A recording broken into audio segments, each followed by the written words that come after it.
Hi friends, welcome to my channel quality Guru TQM। मैं आपको यहाँ पर कुछ अलग से टॉपिक पढ़ाऊँगा जिसका नाम है टेस्टिंग हाइपोथेसिस अबाउट PCR, यानी प्रोसेस कैपेबिलिटी रेशियो का हम हाइपोथेसिस, यानी एक जैसे कि हम सप्लायर क्वालिफिकेशन बोल सकते हैं इसको।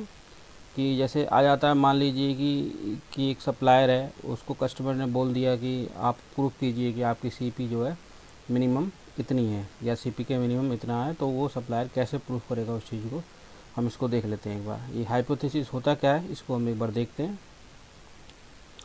हाइपोथेसिस मेनली दो टाइप्स के होते हैं। जो पहला होता है वो नल हाइपोथेसिस होता है, दूसरे को अल्टरनेटिव हाइपोथेसिस बोला जाता है।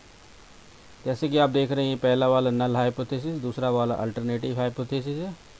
नल हाइपोथेसिस का मतलब क्या होता है, जैसे कि कस्टमर ने बोला कि सप्लायर को कि आपकी जो मिनिमम CPK होनी चाहिए वो इतनी होनी चाहिए। तो मिनिमम इतनी होनी चाहिए मतलब इससे इतनी से ज़्यादा होनी चाहिए आपकी। तो ये आपका नल हाइपोथेसिस है, यानी अगर आपकी CPK अगर इतनी हुई जितनी बोली है तो आप कैपेबल नहीं हैं।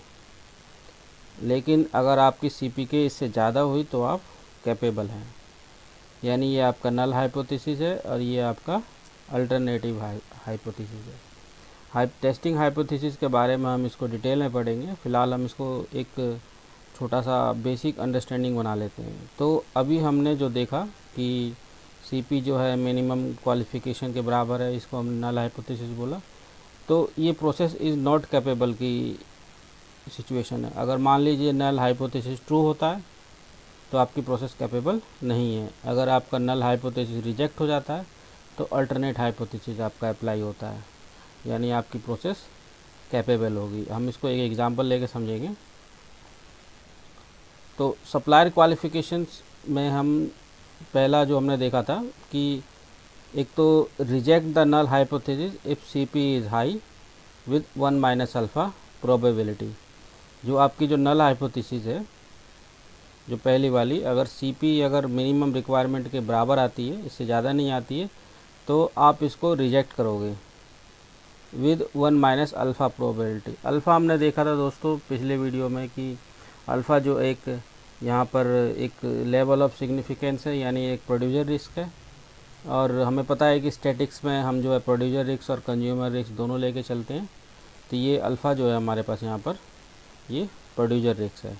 आपकी दूसरी सिचुएशन हो सकती है fail to reject null hypothesis if CP is low. अगर CP लो है तो आप इसको fail to reject null hypothesis करेंगे with 1 minus beta probability. Beta जो है आप यहाँ पर वो आपका यहाँ पर कंज्यूमर रिस्क है ये बीटा, और अल्फ़ा जो है आपका प्रोड्यूसर रिस्क है।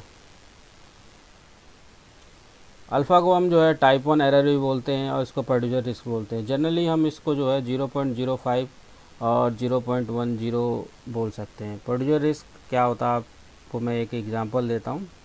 सपोज़ कीजिए कि आप मैन्युफैक्चरर हो और आप कुछ क्वांटिटी में गुड प्रोडक्ट्स बनाएं।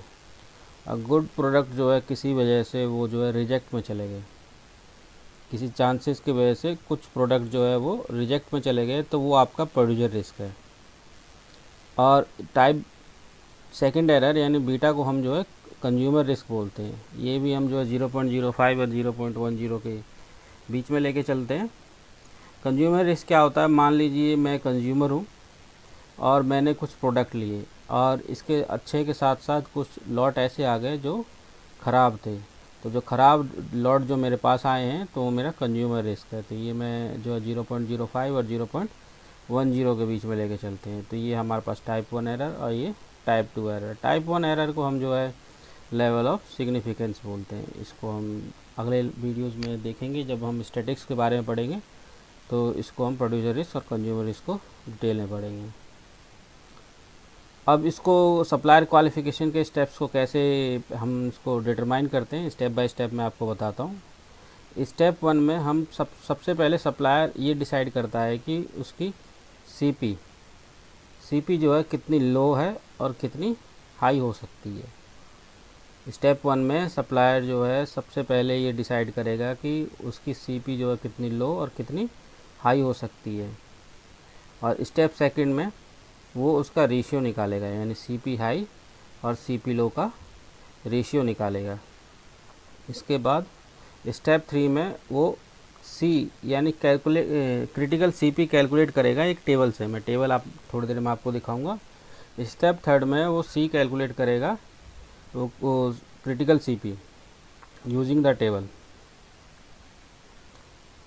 जैसे कि आप ये टेबल देख रहे हैं यहाँ पर, ये sample size and critical value determination for testing है, और यहाँ पर ये अल्फ़ा और बीटा 0.10 है, यहाँ अल्फ़ा और बीटा जो है 0.05 है, और यहाँ पर जो है सैंपल दिए हुए हैं 10, 20, 30, 40, 50 से लेके 100 तक। और यहाँ पर जो है जो सप्लायर ने रेशियो निकाला था सीपी हाई और सीपी लो का, वो रेशियो हम यहाँ से देखेंगे और इसके करस्पॉन्डिंग में हम ये वाली वैल्यू लेंगे। अभी हम एक एग्जांपल करेंगे तो अपने आप खुद समझ में आ जाएगा। जैसे ये एग्जांपल है, a customer has told his supplier that in order to qualify for business with his company, the supplier must demonstrate that his capability exceeds CP 1.33। मतलब एक कस्टमर ने अपने सप्लायर से बोला है कि अगर आपको बिज़नेस के लिए क्वालिफाई करना है तो आपको ये शो डिमॉन्स्ट्रेट में दिखाना है कि आपका जो CP है वो मिनिमम 1.33 है। ये सप्लायर को शो करना है। तो सप्लायर के लिए नल हाइपोथेसिस क्या हो गया? सप्लायर के लिए नल हाइपोथेसिस हो गया CP इज इक्वल टू 1.33, और अल्टरनेटिव हाइपोथेसिस क्या हो गया? CP greater than 1.33। मतलब अगर ये रिजेक्ट हो जाता है, ये आपका नल हाइपोथेसिस, तो सप्लायर जो है क्वालिफाई कर जाएगा। अगर नल हाइपोथेसिस रिजेक्ट नहीं होता है, अगर ये 1.33 आता है या 3 से कम आता है, तो सप्लायर का जो है क्वालिफाई नहीं कर पाएगा। तो देखा दोस्तों, हमने इसको एक एग्ज़ाम्पल लेके आगे देखते हैं, इसको कैलकुलेट करते हैं। तो स्टेप 1 में सप्लायर ने डिसीजन लिया कि इसका जो CP है लो वो 1.33 है, और जो CP हाई होगा वो 1.67 होगा। ये प्रैक्टिकल एक्सपीरियंस से आता है। तो यहाँ पर CP लो डिसाइड हुआ है 1.33 और CP हाई डिसाइड हुआ है 1.67। तो हमें जो है अल्फ़ा की वैल्यू जो है 0.10 ले ली है यहाँ पर, अल्फ़ा यानी प्रोड्यूसर रिस्क। और 1 में से अगर हम 0.10 को माइनस करेंगे तो 0.90 आएगा। ये हो गया 90% प्रोबेबिलिटी टू डिटेक्ट CP लो। मतलब अगर CP लो होगा तो हमारे पास 90% चांस है उसके डिटेक्ट होने के। अगर हाई होगा तो उसके भी डिटेक्ट होने के 90% चांसेज हैं। यहाँ पर जो है हमारे पास बीटा है, यानी यहाँ ये जो है कंज्यूमर रिस्क है। ये स्टेप फर्स्ट था। अब स्टेप 2 में हम इसका रेशियो निकालेंगे, ratio of CP high to CP low. हमने देखा कि जो रेशियो था हमारे पास, CP हाई था वो 1.66 था और CP लो है जो 1.33 है, और यहाँ पर रेशियो आया 1.25। अब हम इसकी वैल्यू जो है टेबल से लेंगे। टेबल दिखाते हैं हम फिर दोबारा आपको। यहाँ पर देखिए, यहाँ पर जो है स्टेप 3 है, C/CP सेलेक्ट करेंगे हम। ये सेलेक्ट करेंगे C/CP।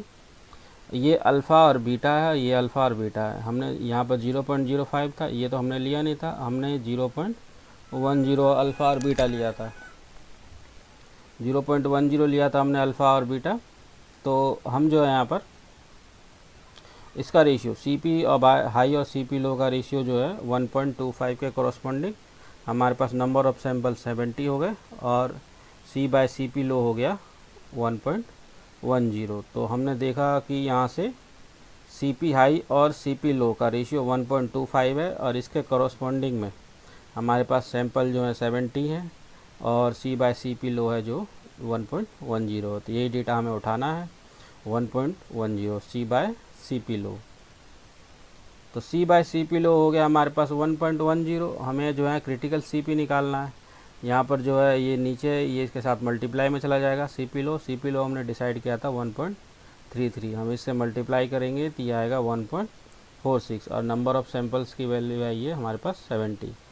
इससे क्या कंक्लूजन निकला? इससे कंक्लूजन ये निकला कि सप्लायर को कम से कम यहाँ पर 70 सैंपल्स लेने पड़ेंगे, और उसकी जो CP होनी चाहिए 1.46 होनी चाहिए।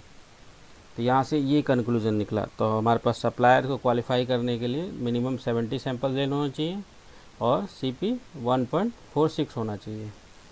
तो दोस्तों इस कंक्लूजन से हमें ये पता चला कि भाई सप्लायर को डिमॉन्स्ट्रेट अगर करना है कि उसकी जो सीपी है 1.33, तो उसको 1.46 दिखाना पड़ेगा। तो ये तो गैप, इसमें थोड़ा गैप है, ठीक है। तो इसमें हम क्या करते हैं कि ये डिसीजन जो है इसको करने के लिए बेसिकली इंडस्ट्री में कभी कभार इसको अलग मेथड से सॉल्व किया जाता है। अलग मेथड से यानी इसमें हम जो है ज़्यादातर कोशिश करते हैं कि जो नंबर ऑफ़ सैंपल्स हैं वो ज़्यादा लिया जाए और सीपी जो है हाई लिया जाए। तो देखा दोस्तों, हमने जो है एक हमने सप्लायर क्वालिफिकेशन का हमने हाइपोथेसिस टेस्टिंग करके देख लिया। आजकल इस सप्लायर हाइपोथेसिस टेस्टिंग का इंडस्ट्री में बहुत ज़्यादा इस्तेमाल होता है। आप भी इस चीज़ को आसानी से कर सकते हैं। थैंक यू फ्रेंड्स, आज के लिए इतना ही। अगर ये वीडियो बढ़िया लगा हो तो लाइक करें, सब्सक्राइब करें, अपने दोस्तों को भी शेयर करें।